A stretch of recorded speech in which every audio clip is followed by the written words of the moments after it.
2부에서도 송영길 의원과 같이 계속 진행해 보도록 하겠습니다. 최민희 의원은 오늘 재판 때문에. 재판이죠. 예. 재판이어서 어제 일부에서도 이야기했었는데 정말 우병우 씨가 사람 골라서 다 재판 걸었잖아요. 뭐 저도 걸렸고 우리 송영길 의원도 재판에 이번에 20대 국회에서 걸렸고 그런 같은 최민희 의원도 걸려서 오늘 재판 결과는 뭐 잘 나오지 않을까 싶어요. 지금 뭐 다른 여당 의원들 다 잘 나왔잖아요. 네, 강훈식 의원도 잘 나왔고. 네, 송영길 의원님도 잘 나왔고. 그러니까. 걸린 사람 잘 그랬으니까. 오늘 조금 긴장하신 것 같아. 긴장되지. 그거 할 짓이 아니야. 할 짓이 아니에요? 그리고 그거 긴장되는 거 아니니까 집어넣는 거야. 야당 인사들 2배씩이나 다 집어넣었잖아. 생생한 경험담이네요. 아, 완전히 다 우병우 거야. 우병우의 기소권입니다. 정말. 참. 말도 안 되는 거 가지고 지금. 송영길 의원님도 명함이죠, 명함. 그 얘기는 그만합시다. 아, 정말. 아, 그 지하철 그건가요? 맞아. 말도 안 되는 거 같고 다 해가지고. 발목 잡아보려고. 선변 송영길 팬이야? 네? 왜 이렇게 잘 알아? 아니, 법적인 부분이라서 기억이 남네요. 그 지하철 출입구, 개찰구 바뀐데 계단 아래, 그거죠. 네. 아무래도 이 공천 욕심이 있는 것 같아.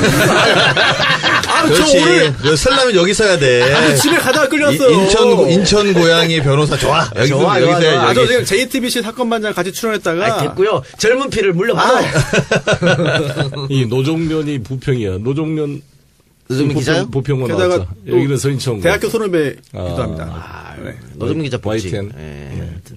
다시 한번 축하드리고. 자, 우리 얘기합시다. 북한 6차 핵실험 이후에 보수 야당 쪽에서 전술핵 재배치 얘기를 하고 있습니다. 이 주장에 대해서 어떻게 생각하십니까? 제가 몇 번 인터뷰를 했는데요.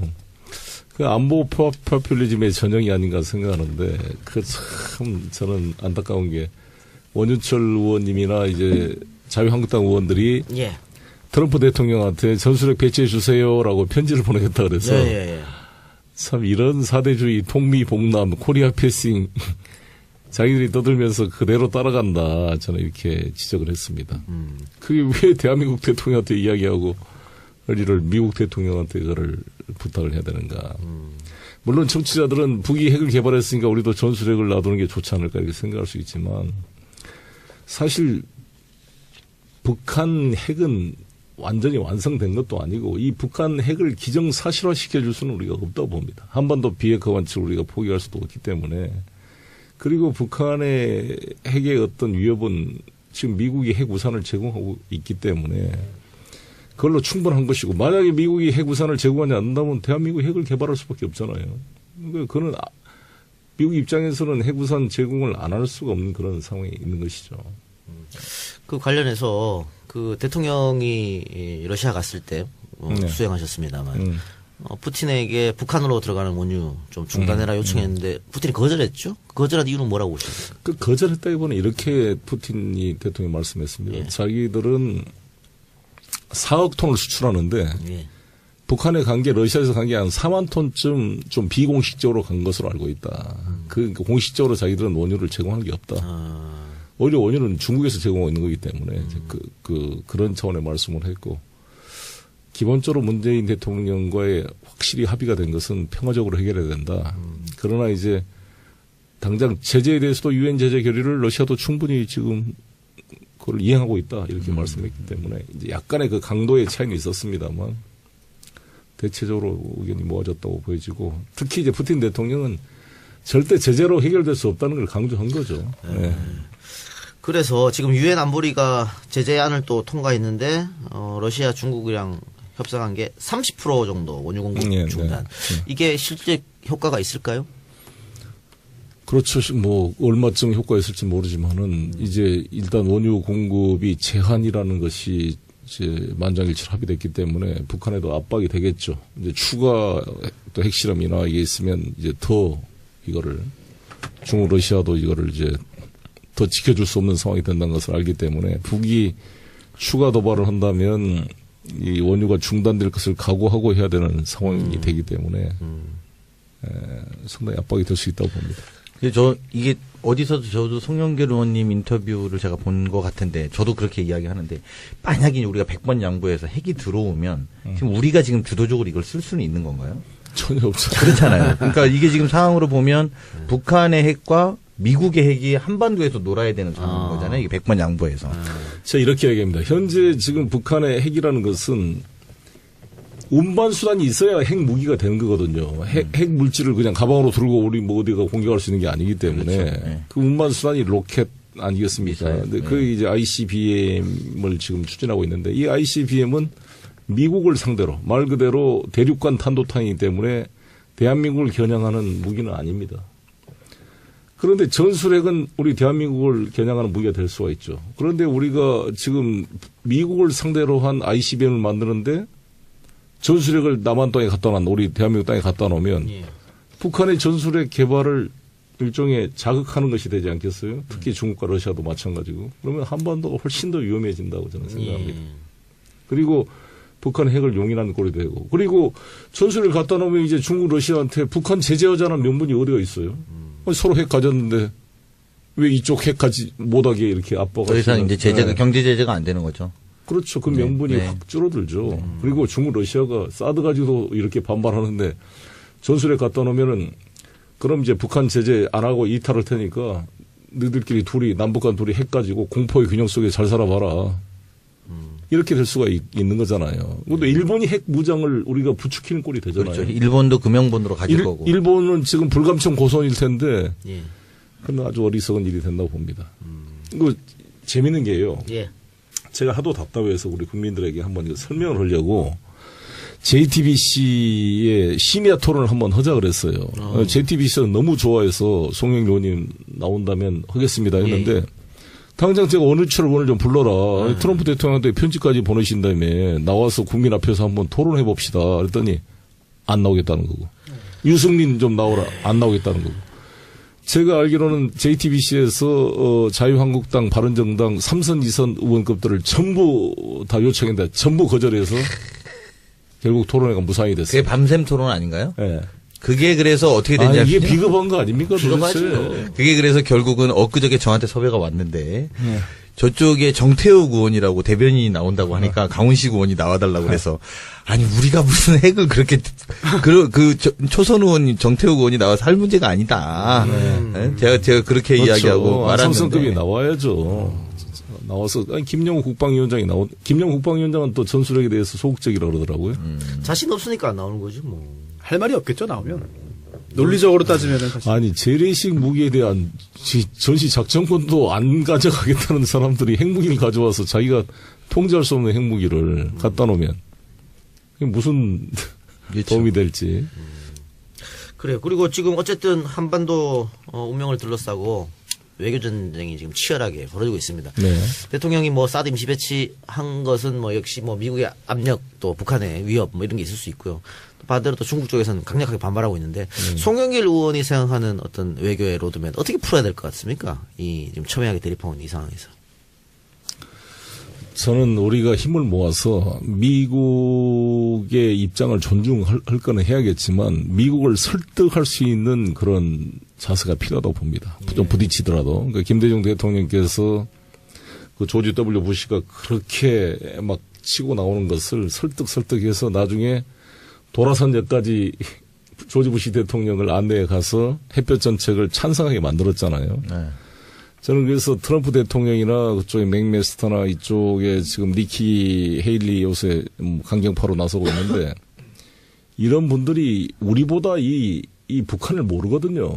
그렇죠, 오히려. 아니, 우리 한반도 상황을 우리보다 더 전문가가 누가 있습니까? 맞습니다. 이 사람들은 중동 문제나 좀 알까. 트럼프 대통령 우리나라에 한 번도 와보지도 않은 분이고 어떻게 알겠어요? 지금 전 세계 지도자 중에 우리 대한민국과 북한을 동시에 가본 유일한 지도자가 푸틴입니다. 그러니까 푸틴은 그 상황을 정확히 이해하는 거죠, 지금 이게.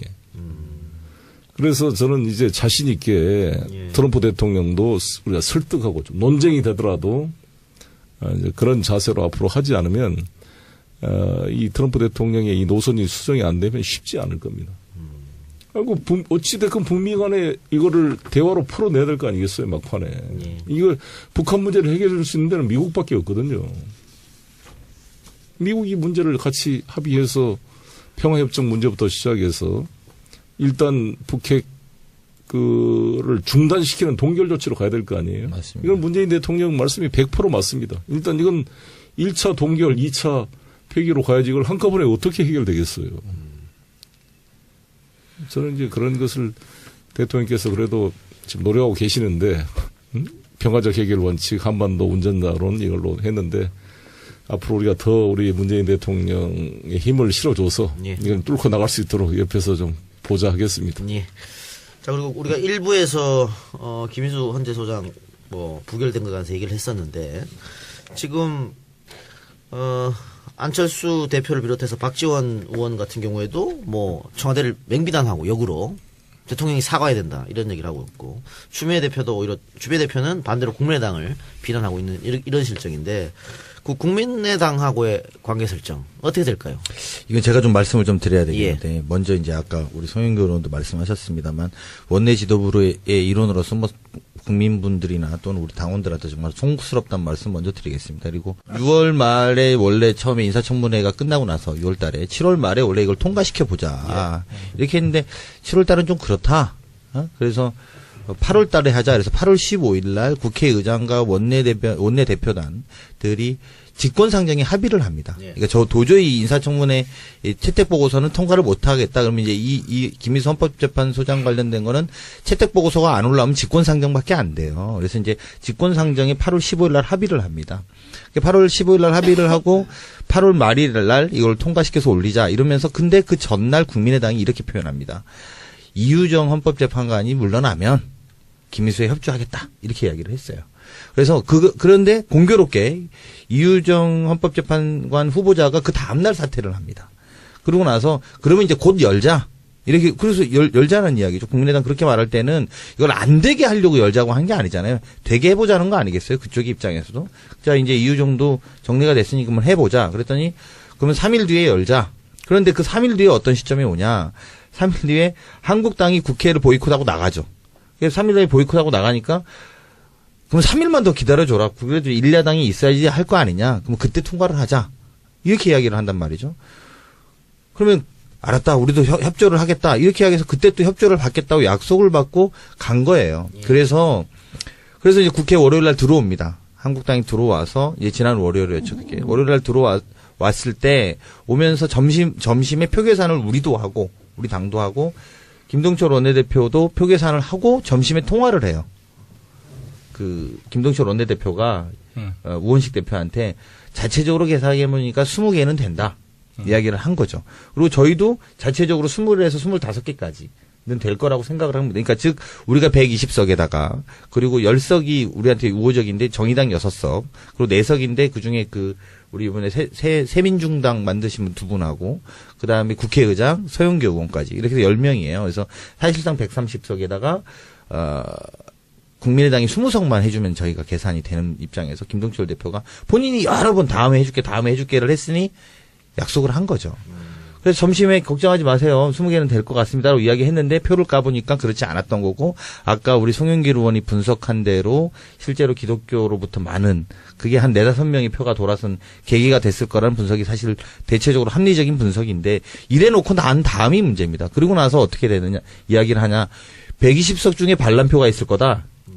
이렇게 이제 저희 당을 이간질시키는 거죠. 첫 번째는. 그리고 두 번째는 그거 봐라. 내가 뭐라고 그랬냐. 박지원 원내대표와 김동철 대표가 또 아침엔 무슨 말을 하냐면 박상진 그리고 유영민 그다음에 탁현민을 정리해 주라. 그래서 이건 우리가 할 문제가 아니다. 유영진 탁현민은 청와대에서 하는 문제고 이건 우리 권한 받기다. 박상진 문제는 청문회가 끝나고 논의를 하자. 그거를 해주면 해줄 것처럼 이야기를 해요. 그래서 그건 우리가 딜할고 이런 문제가 아니다.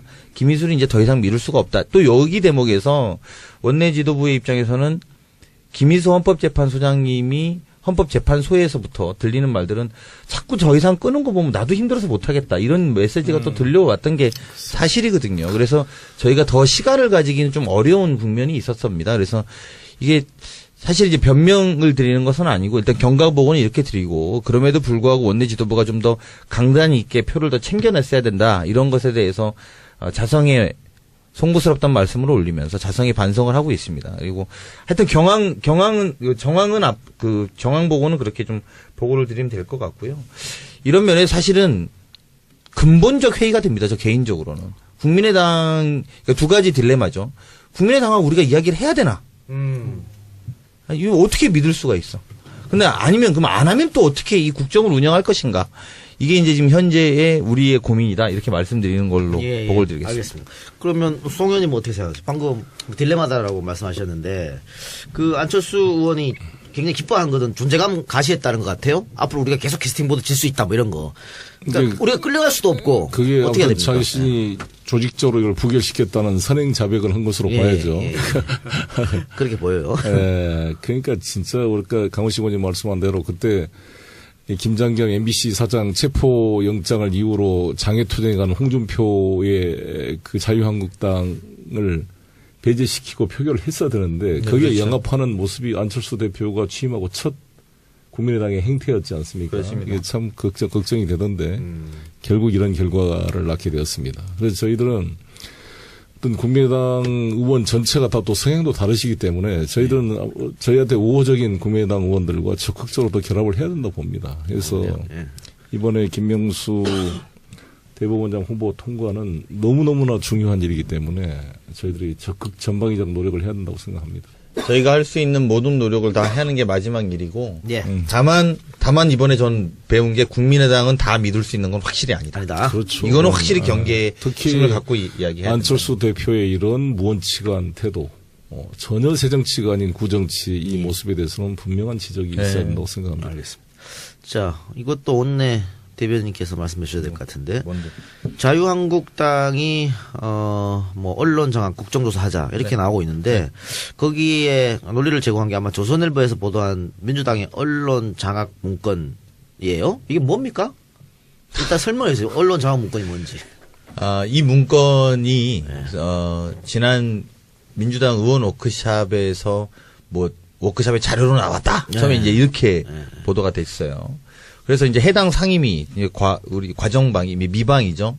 거기 의원들한테 전화해보니까 다 본 사람이 없는 거야. 왜 못 보셨나 이랬더니 알고 정확하게 말씀을 드리면 워크샵 자료로 나왔던 것이 아니라 해당 실무자가 만들어서 논의용으로 작성을 했다가 보고를 못한 페이퍼입니다.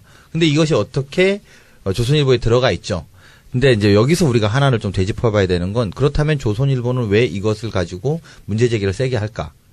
지금 이제 TV조선이라든지 이런 거 방송 제허가, 승인 이런 문제들이 굉장히 많아서 마치 지금 민주당이 방송 언론을 장악하려고 하는 거다라는 프레임을 조선일보가 만들기 시작했다고 저는 봅니다. 그래서 이런 거 관련해서는 뭐 정말 단순한 실무자의 페이퍼를 갖고 이런 정도 한다면 지난 9년간 진행되었던 언론 장악에 대해서 낱낱이 국정조사를 해봐야 되죠. 그래서 실제로도 자유한국당이 언론 장악 국정조사 하자고 했는데 우리 당의 입장은 정해져 있습니다. 10년치 통틀어서 다 해보자. 그러니까 MB 정권하고 MB 정권부터 시작됐잖아요. 블랙리스트가 지금 어제도 뭐 보도에서 계속 나오고 있잖아요. 그리고 뭐 김재동 씨라든지 뭐 김미화 씨라든지 다 방송 못 나오게 했던 과정들이 이제 드러나고 있는데 그때부터 그러면 지금껏까지 모두 다 해보자라는 게 지금 우리 당의 입장이고 그렇게 국정조사를 해야 된다고 생각합니다. 저는.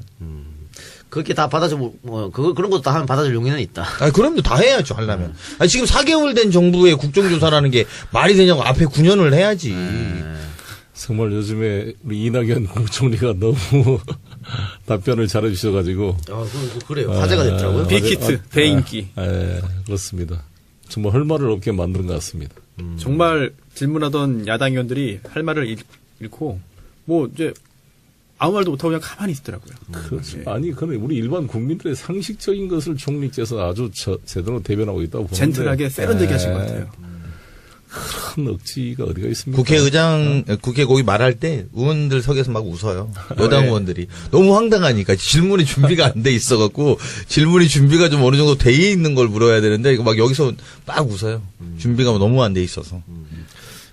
지금 MBC, KBS 사태가 이렇게 가면 장기화 될 것 같기도 한데 어떻게 생각하세요? 송혜교 의원님께서는. 우리 이낙연 총리가 그랬잖아요. 안 본 지 오래됐다고. 아니, 좀 더 공정한 방송을 보고 있다. 공정한 방송을 보고 본 지가 오래됐습니다.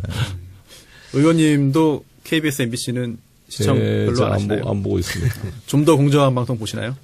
그러고 있습니다. MBC, KBS 사태는 지금 이제 근로감독 관련해서 근로감독이라고 이제 표현하지 않기로 했는데, 뭐, 우리 노동부 장관은 이제 앞으로 근로자라는 표현 안 쓰기로 했으니까 노동 관련돼서 감사가 거의 마무리가 됐습니다. 예. 이제 마무리가 됐고, 이게 검찰에 MBC 관련해서 넘겨질 건 넘겨져야 될 것이고요. 그것과 또 별도로 이 대안들을 좀 만들어내는 방송법 관련해서도 좀 첨예하게 좀 붙어 있는 상황인데, 예. 이런 것들도 좀 대안이 좀 만들어져서 같이 좀 테이블 안에 논의돼서 과거의 적폐의 한 축, 그리고 앞으로 열어갈 방송 관련된 방향에 대한 한 축들이 좀 열어서 이제는 좀 국민들에게 돌려드리는 공영방송이 될 때가 그걸 준비해야 되는데, 그렇죠. 이게 그 9년 동안 쌓인 게 한 번에 잘 안 정리가 돼요. 그래서 정리되는데 시간이 좀 걸리고 있다, 이렇게 보시면 될 것 같습니다. 좀 전에 제 강훈식 의원님께서 굉장히 흥미로운 부분 말씀하신 게 근로와 노동 말씀하셨잖아요. 네네. 그런데 이제 노동운동에 또 인생을 또 바친 그런 또 송영길 의원님께서 또 할 말 많으실 것 같은데, 이게 또 근로감독관이라는 게 사실은 근로기준법에 있는 법률 용어잖아요. 네네. 실제 있는 그런 제도이고 네. 직위이고 네. 그렇기 때문에 근로를 노동으로 다 바꾼다. 이런 법 개정, 용어 개정에 대해서는 어떻게 생각하시나요? 글쎄, 그건 뭐 병존해서 그 상황에 맞게 필요한 것을 병행할 수도 있다고 생각합니다. 이제 그러나 우리가 기본적으로 이제 노동의 자주적인 측면, 그리고 노동자들의 단순한 그런 종업원의 그런 개념이 아니라 주체적으로 참여하는 그런 개념으로 점차 이렇게 바꿔나가야 된다고 생각합니다. 또 단순 법률 개정뿐 아니라 헌법 개정에 연결되는 것 같기도 한 게, 헌법 보면은 헌법에 모든 국민은 근로의 권리를 가진다. 네. 근로라는 표현만 나오지 노동이 없잖아요.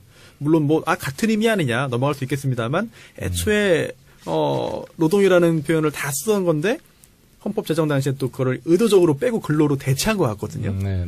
그렇다면 그런 것도 좀 본래의 의미를 찾아가는 것도 의미가 있지 않을까 해가지고 한번 좀 질문 한번 드려봤습니다. 네. 또 우리 청취자들이 궁금해할 거 하나. 그 박성진 후보자 청문 보고서 민주당 쪽에서 연기해달라 그랬다 그러다가 지금 보니까 부적격 청문 보고서 채택을 사실상 묵인했다 이러면서 당청 갈등이 나오는 거 아니냐 이런 얘기가. 참. 죄송합니다. 웃었어. 이게 되게 심각한 이야기인데 웃어서 네, 죄송합니다. 네. 두 가지로 설명을 해드릴게요. 한 가지는 박성진 후보자의 임명 배경에 어려웠던 점을 내가 청와대 입장에서 이야기를 한번 해드리고, 우리 당의 입장에서 박성진 후보자의 인사청문회가 어려웠던 점을 말씀을 드릴게요. 솔직하게 고백을 할 테니. 청와대 입장에서는 이게 그 중소벤처기업부 장관이라는 것이 중소벤처기업으로 성공한 분 중에서 좀 찾아보려고 했던 목표가 좀 초반에는 있었던 모양입니다. 그래서 그런 분들을 찾는데, 이분들이 장관이 되려면 주식을 모두 신탁해야 돼요. 예. 다 네. 위임해가지고. 그냥 더 이상 이제 회사에서의 운영 이런 걸 다 포기해야 되는 거거든요. 근데 이게 다 거절하셨다는 거예요. 그래서 굉장히 많은 분들이 거절해서 이렇게 이분도 안 되고 이분도 안 되고 이분도 안 된다고 다 해서 이렇게 마지막에 이제 추리다 보니까 추린분이 박성진 후보자였었습니다. 그래서 이제 박성진 후보자를 추천을 하긴 했는데, 어쨌든 여러 가지 이제 특히 본인의 신앙과 관련된 거라든지 아니면 뉴라이트 관련된 것들이 쟁점과 문제가 됐지 않겠습니까? 네. 사실은 우리 당의 의원들의 입장은 그게 뭐라고 할까요? 조심스러워요. 조심스러워. 이게 되게 어렵잖아. 통과를 흔쾌히 해보자! 막 이런 분위기는 아니었어요. 그게 아니죠. 예. 네, 그게 아니다 보니까 산업자원위원회에서 이게 이제 그 청문 보고서를 채택하는 과정에서 사실은 부정적 의견이 좀 더 많았다고 봐야 됩니다. 저도 방송 출연할 때마다 그런 질문들이 계속 와요. 그러면 팻말 OX도 들어야 되고 또 쓰기도 해야 되고 또 말도 하고 해야 되는데, 그럴 때마다 저는 좀 처음과 달리 최근에는 좀 부정적인 이야기를 하고 있거든요. 저도. 네. 여론이 그렇게 썩 우호적이지는 않은 측면도 있습니다. 그런 부분도 좀. 그렇죠. 예. 이건 잘 판단해야죠. 특히 우리 지지자들을 설득하는데도 어려움이 있어요. 네, 맞아요. 그게 그러니까 우리가 이런 문제는 오히려 우리 문재인 정부답게 척히 또 민심을 수용할 수 있는 그런 자세도 필요하다고 봅니다. 네, 그래서 실제로도 아까 이제 우리 송영길 의원 말씀하셨지만, 이 과정 속에서 지지자들의 마음과 우리 당도 그렇고 청와대도 그렇고 지지자들의 마음과 또 핵심 지지층들 이 움직임에 대해서 다들 느끼셨어요. 그래서 박성진 후보자가 청문 보고서가 적격으로 채택되기는 어려운 상황이다. 그렇죠. 이렇게가 정리가 된 것이라고 보고요. 그것을 또 부적격하다고 근데 우리가 청문 보고서 채택 자리에서 말하기도 참 그렇잖아요. 네, 그런 모양새가 그래서 아마 우리 당의 의원들이 다 나왔고 뭐 다 아시겠습니다만 핵심적으로는 어쨌든 그 조직의 수장이 역사관에 대해서 신뢰할 수 없다는 부분들이 굉장히 강했던 거라고 봐야 되죠. 그래서 나온 것이고 이 과정에서 청와대도 충분히 좀 당의 마음 또는 이제 지지자들의 마음을 이제 좀 들은 것 아닌가 저는 이렇게 생각합니다. 결과적으로 말씀드리면 이 문제에 있어서 이견이 있는 것이 아니라 이것은 아주 국민의 목소리를 둘 다 같이 들어서 이 문제를 정리해 나가고 있다 이렇게 보셔야 되는 것 같습니다. 어쨌든 뭐 적합으로 채택하든 부적합으로 채택하든 공원이 지금 청와대로 넘어갔고 청와대에서 어떻게 결정하냐에 따라 달렸는데 그 사이 스스로 거취를 결심할 그런 가능성은 없나요? 그게 제일 모양새가 좋지 않나요? 그냥 아닌 것 같아. 아닌 것 같아요. 그분이 그러시지 않는 것 같더라고요. 아, 그래요? 네. 그렇군요. 또 하나 궁금한 게, 물론 실제로 벤처기업을 창업해서 성공하신 분이 장관직 잘하면 좋죠. 그런데 반드시 꼭 그런 기업가 경력이 있어야만 하는 자리이냐. 그 부분도 좀 의문이 드는 게, 실제로 박상기 법무부 장관 같은 경우에 변호사는 아니거든요. 교수입니다. 그렇다고 한다면 꼭 벤처 기업인만이 벤처 장관으로 적임자냐? 이것도 좀 약간 좀 청와대 인사수석실에 소개를 시켜드릴 테니까 추천을 좀 하세요. 추천을. 청와대에서 전문성을 제일 크게 본 것 같은데, 근데 문제는 뭐 아까 강훈 씨도 잠깐 얘기했습니다만, 이 인사청문회 제도를 지금대로 이렇게 하면 앞으로 좋은 인재들이 절대로 정부에서 일 안 하려고 그럴 것 같아요. 그렇죠. 누가 거기 가서 그 정말 인격적 수모를 당하고 그걸 하겠습니까? 그래서 둘로 나눠야 돼요. 제가 생각할 때는 둘로 이렇게 분리해서 비공개로 할 것은 이제 사적인 문제, 프라이버시에 관한 문제나 이런 검증들은 이 비공개로 하더라도 문제가 생기면 스스로 사퇴하게 돼 있습니다. 네. 걸러지게 돼 있습니다. 의원들 사이에서. 그리고 그게 언론을 통해서 또 알려지고 단지 생중계로 안 된다는 게 있는 거고. 그다음에 이제 정책이나 이런 비전, 철학 이런 능력 검증은 공개적으로 국민 앞에 하는 식으로 저는 청문회를 둘로 나눠서 지금 이제 국회 운영위원회에서 합의된 사항입니다. 아, 그래요? 네, 국회 운영 아니 그 방식은 아직 합의가 안 됐고 형태는 국회 운영위 안에 청문회에 관련된 소위원회를 두어서 거기에 권은희 즉 국민의당의 간사가 소위원장을 맡고 여야 동수로 해서 그걸 지금 운영위원들이 들어가서 좋네요. 그렇게 좀 해보시죠. 그렇게 해서 이제 1기의 문재인 정부 내각과 달리 이제 앞으로 올 거는 이제 좀 새로운 방식으로 좀 해보자는 제안을. 그런데 참 이 인사수석적이나 이야기를 들어보면 정말 그래도 고심이 많은 것 같아요. 참 이렇게 사람 찾기가. 근데 또 만약에 뭐 박성인 후보자가 자진 사퇴하거나 아니면 청와대에서 임명을 철회하면 또 야당이 이걸 가지고 공격의 빌미를 삼아가지고 대통령이 사과해라 뭐 인사수석 물러나라 뭐 이럴 거 아니에요. 근데 저희 같은 이제 일반 지지자 같은 경우는 여전히 아직도 당연히 이제 문재인 정권의 성공을 위해서 모든 걸 다 이제 그 성신통일권 다 이제 지원하고 그럴 생각을 갖고 있는 분들이 거의 절대 다수거든요. 그렇기 때문에 그런 지지자들이 많다는 점을 알고 힘있게 하셔도 될 것 같아요. 그러니까 뭐 밀어붙이라고? 다만 네. 방금 우리가 이제 요 대목은 꼭 짚어야 되는데 국민 여론을 받아들여서 이렇게까지 박상진 후보자에 대해서 정리하는 청와대와 여당의 노력을 받아들이는 것처럼 이걸 그 다음에 야당이 아까 말한 것처럼 야 이거 조국 수석이 심사 잘못한 거 아니야? 인사수석이 제대로 검증 못한 거 아니야? 이 부분에 대한 정치 공세도 같이 막아주셔야 됩니다. 네.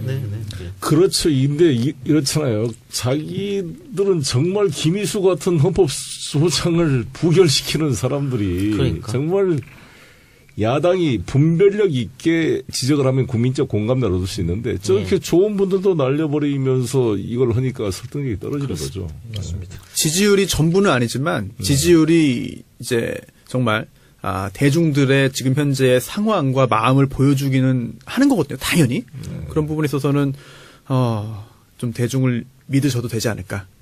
그런 생각이 좀 야당이 뭔가 착각하고 있는 것 같아요. 무조건 문정부에 반대하면 자신들 지지율이 올라가고 이럴 줄 아는 모양인데 전혀 그렇지 않고 이대로 가다가는 뭐 이제 곧 있을 지방선거에서 아마 참패 야당은 그렇게 기미가 보이는데 지금 송영길 의원이 약속이 있습니다. 뒤에 중국에서 오신 손님들 만나기로 하기 때문에 여기서 방송을 마쳐야 되는데 그 중국의 어떤 경제 보복 이런 거는 계속 우리가 감내해야 되는 건가요? 당분간? 풀어내야죠. 정말 그 눈물겨운 지금 어려운 상황에 현대자동차, 뭐 롯데를 그렇죠. 비롯해서 다들 지금 어려워하고 있는데. 우리 저 안가 바로 네. 앞에 좀 꽤 큰 건물이 있는데 중국 분들이 와서 관광하고 지하에는 중국인들만 상대한 식당이에요. 지금 거기 철거하고 있더라고요. 아이고. 손님 이제 안 와가지고. 예. 어떤 제 어깨가 무겁습니다. 우리 대통령의 부담을 덜어주기 위해서 뭔가 이걸 돌파구를 찾기 위해서 어떤 견마지로 최선을 다해 보겠습니다. 네. 외교로 잘 풀어내시길 부탁드리고. 네. 네. 오늘 만남도 싸우지 마시고. 잘 좀 설득해 주십시오. 네네. 네. 약주 많이 드시겠네요, 오늘. 술은 좀 센 편이세요? 저 자제하고 있습니다. 그래요. 뭐 요즘 같은 전국에 또 술로 문제 생기면 큰일 나니까. 네. 우리 마지막으로 청취자들한테 인사 한마디 부탁드리겠습니다. 너무너무 감사드리고요. 정말 요즘 같은 이 한반도 위기 상황에 문재인 대통령이 우리 대한민국을 대표해서 계신다는 것이 얼마나 다행인지 아침에 일어날 때마다 이 소중한 생각이 듭니다. 이 소중한 정권, 소중한 대통령, 국민께서 주신 이 기회를 정말 저희들이 무겁게 받아들이고 문재인 대통령을 잘 보좌해서 이 정부가 성공해서 이 대한민국의 위기의 강을 건너갈 수 있도록 최선을 다하겠습니다. 감사합니다. 예. 예. 고맙습니다. 들어주신 여러분 대단히 감사하고 성윤 의원님 또 조만간 한번 또 출연해 주시기 예, 바랍니다. 감사합니다. 끝입니까? 뭐 할 말 있어요? 아니, 저 오늘 뭐, BBK, 네. MB 블랙리스트 처벌 이런 것 때문에. 다음에 와서 하세요. 아, 이렇군요. 알겠습니다. 예, 알겠습니다. 그 MB는 뭔가 지금 그 법의 심판을 받을 날이 오게 될 겁니다. 네네네. 미안해요. 대본대로 진행 안 해서. 아, 예, 완전히 다르네요. 네, 이렇게 한마디도 안 꺼낼 줄 몰랐어요. 예. 다음에 감사합니다. 다음에 네. 한번 하시고. 예.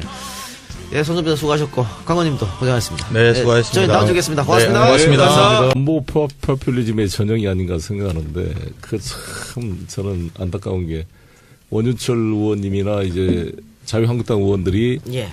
트럼프 대통령한테 전술핵 배치해 주세요라고 편지를 보내겠다 그래서 예. 참 이런 사대주의 통미봉남 코리아 패싱 자기들이 떠들면서 그대로 따라간다 저는 이렇게 지적을 했습니다. 그게 왜 대한민국 대통령한테 이야기하고 이를 미국 대통령한테 그거를 부탁을 해야 되는가.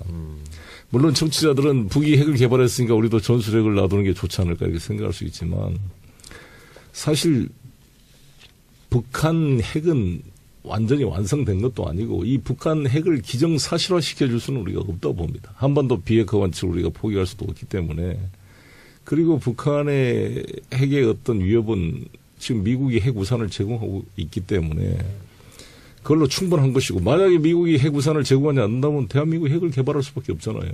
그러니까 그는 미국 입장에서는 핵 우산 제공을 안 할 수가 없는 그런 상황이 있는 것이죠.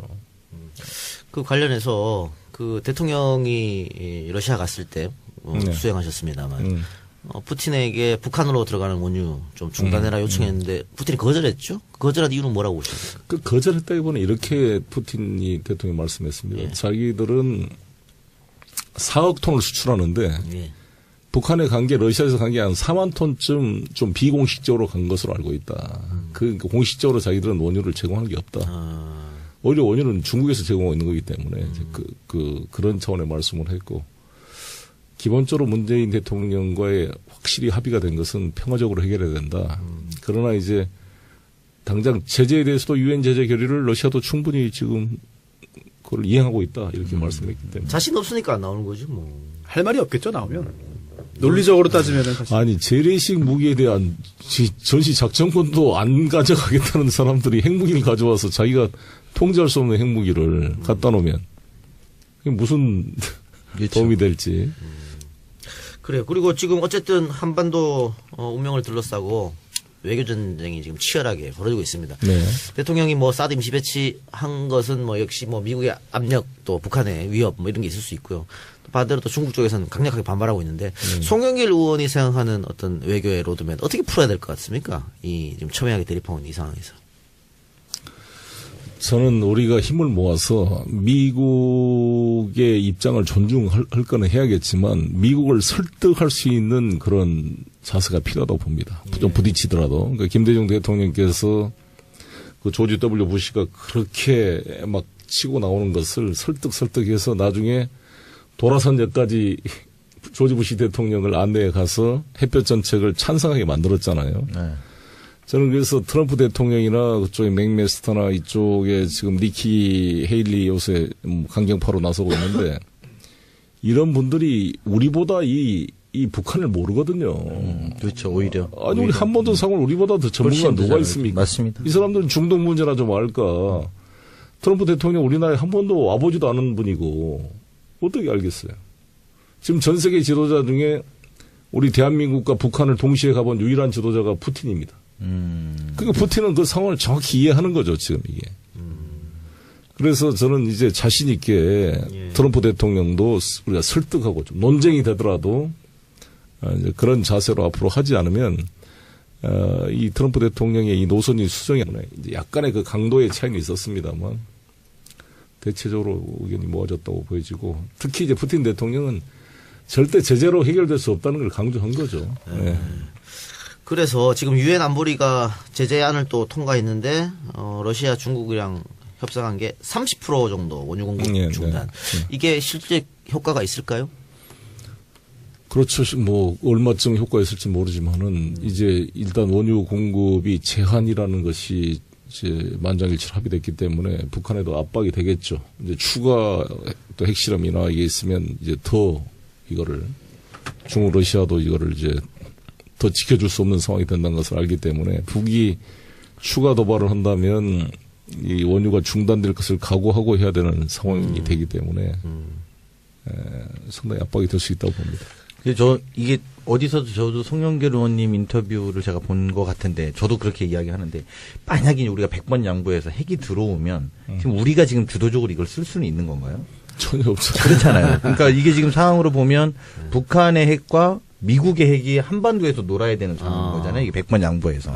제가 이렇게 얘기합니다. 현재 지금 북한의 핵이라는 것은 운반 수단이 있어야 핵 무기가 되는 거거든요. 핵 물질을 그냥 가방으로 들고 우리 뭐 어디가 공격할 수 있는 게 아니기 때문에 그렇죠. 네. 그 운반 수단이 로켓 아니겠습니까? 근데 그 이제 ICBM을 지금 추진하고 있는데 이 ICBM은 미국을 상대로 말 그대로 대륙간 탄도탄이기 때문에 대한민국을 겨냥하는 무기는 아닙니다. 그런데 전술핵은 우리 대한민국을 겨냥하는 무기가 될 수가 있죠. 그런데 우리가 지금 미국을 상대로 한 ICBM을 만드는데 전술핵을 남한 땅에 갖다 놓은 우리 대한민국 땅에 갖다 놓으면 북한의 전술핵 개발을 일종의 2부에서도 송영길 의원과 같이 계속 진행해 보도록 하겠습니다. 최민희 의원은 오늘 재판 때문에. 재판이죠. 재판이어서 어제 일부에서도 이야기했었는데 정말 우병우 씨가 사람 골라서 다 재판 걸었잖아요. 뭐 저도 걸렸고 우리 송영길 의원도 재판에 이번에 20대 국회에서 걸렸고 그런 같은 최민희 의원도 걸려서 오늘 재판 결과 뭐 잘 나오지 않을까 싶어요. 지금 뭐 다른 여당 의원들 다 잘 나왔잖아요. 네, 강호식 의원도 잘 나왔고. 네, 송영길 의원님도 잘 나왔고. 그러니까 걸린 사람 다 그랬으니까. 오늘 조금 긴장하신 것 같아. 긴장되지. 그거 할 짓이 아니야. 할 짓이 아니에요? 그리고 그거 긴장되는 거 아니니까 집어넣는 거야. 야당 인사들 2배씩이나 다 집어넣었잖아. 생생한 경험담이네요. 아, 완전히 다 우병우 거야. 우병우의 기소권입니다. 정말. 참. 말도 안 되는 거 가지고 지금. 송영길 의원님도 명함이죠, 명함. 그 얘기는 그만합시다. 아, 정말. 그 지하철 그건가요? 맞아. 말도 안 되는 거 같고 다 해가지고. 발목 잡아보려고. 선변 송영길 팬이야? 네? 왜 이렇게 잘 알아? 아니 법적인 부분이라서 기억이 남네요. 그 지하철 출입구 개찰구 바뀐데 계단 아래 그거죠. 아무래도 공천 욕심 있는 것 같아. 그렇지. 너 설라면 여기 서야 돼. 집에 가다가 끌렸어요. 인천 고향의 변호사 좋아. 여기 서야 저 지금 JTBC 사건반장 같이 출연했다가. 됐고요. 젊은 피를 물려받아. 이 노종면이 부평이야. 노종면 기자요? 부평은 게다가 나왔죠. 여기는 서인청. 대학교 선후배기도 합니다. 네. 노종면 기자 복직. 다시 한번 축하드리고. 우리 얘기합시다. 북한 6차 핵실험 이후에 보수 야당 쪽에서 전술핵 재배치 얘기를 하고 있습니다. 이 주장에 대해서 어떻게 생각하십니까? 제가 몇 번 인터뷰를 했는데요. 자극하는 것이 되지 않겠어요? 특히 중국과 러시아도 마찬가지고. 그러면 한반도가 훨씬 더 위험해진다고 저는 생각합니다. 그리고 북한 핵을 용인하는 꼴이 되고. 그리고 전술을 갖다 놓으면 이제 중국, 러시아한테 북한 제재하자는 명분이 어디가 있어요?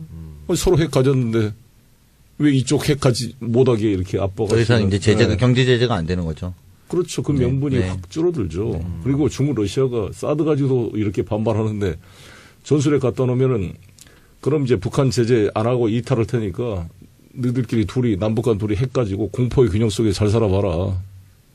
이렇게 될 수가 있는 거잖아요. 근데 일본이 핵 무장을 우리가 부추기는 꼴이 되잖아요. 그렇죠. 일본도 금형본으로 가질 거고. 일본은 지금 불감청 고소일 텐데 예. 그건 아주 어리석은 일이 된다고 봅니다. 이거 재밌는 게요. 예. 제가 하도 답답해서 우리 국민들에게 한번 이거 설명을 하려고 JTBC의 심야 토론을 한번 하자 그랬어요. JTBC는 너무 좋아해서 송영길 의원님 나온다면 하겠습니다 했는데 예. 당장 제가 어느 출원을 좀 불러라. 트럼프 대통령한테 편지까지 보내신 다음에 나와서 국민 앞에서 한번 토론해 봅시다. 그랬더니 안 나오겠다는 거고. 유승민 좀 나오라. 안 나오겠다는 거고. 제가 알기로는 JTBC에서 자유한국당, 바른정당 3선, 2선 의원급들을 전부 다 요청했는데 전부 거절해서 결국 토론회가 무산이 됐어요. 그게 밤샘 토론 아닌가요? 예.